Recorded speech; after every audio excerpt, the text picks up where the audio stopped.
गुरुचरित्राचे पारायण केल्यास आपल्या जीवनामध्ये काय बदल होतात? बघा मंडळी, पहिली गोष्ट म्हणजे गुरुचरित्र वाचणारी व्यक्तीच ही मुळात खूप भाग्यवान आणि पुण्यवान असते. तुम्ही कितीही धनवान असा, व्यावसायिक असा, नोकरीला असा, पण पूर्वपुण्याई असल्याशिवाय व गुरूंचे आशीर्वाद असल्याशिवाय आपल्या मनाचा निश्चय होणे अवघड आहे. त्यानंतर दुसरं म्हणजे आपण घरी ज्यावेळेस गुरुचरित्र वाचतो तर आपल्याला 10 पट पुण्य मिळतं.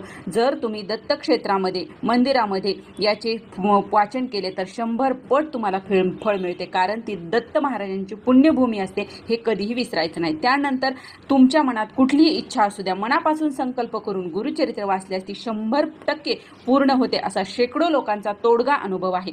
त्यानंतर चौथं म्हणजे बघा, ज्यांचे मनोबल खच्ची झाले आहे, मन स्थिर राहत नाही, एकाग्रता संपले, आत्महत्येचे विचार येतात, जे ते गुरुचरित्र पूर्णपणे वाचल्याच्या नंतर पूर्णपणे ते लोक बरे होतात. बघा, विवाह विलंब होत असेल, अडलेली विवाह जुळतात, तुमच्या घरात आर्थिक उत्कर्ष होऊ लागतो, पितृदोष खूप मोठ्या प्रमाणात तुमचा पूर्णपणे बरा होतो. त्यानंतर ज्यांना संतती नाही त्यांना संतती होते, पती पत्नीमधील भांडणे, वादविवाद कमी होतात, नातेवाईक, गणगोत, भाऊबंधकी यामधील वादही, गैरसमज दूर होतात. म्हणून काही झाले तरी एकदा तरी आपल्याला गुरुचरित्राचं पारायण नक्की करायचं आहे. मंडळी, गुरुचरित्राचे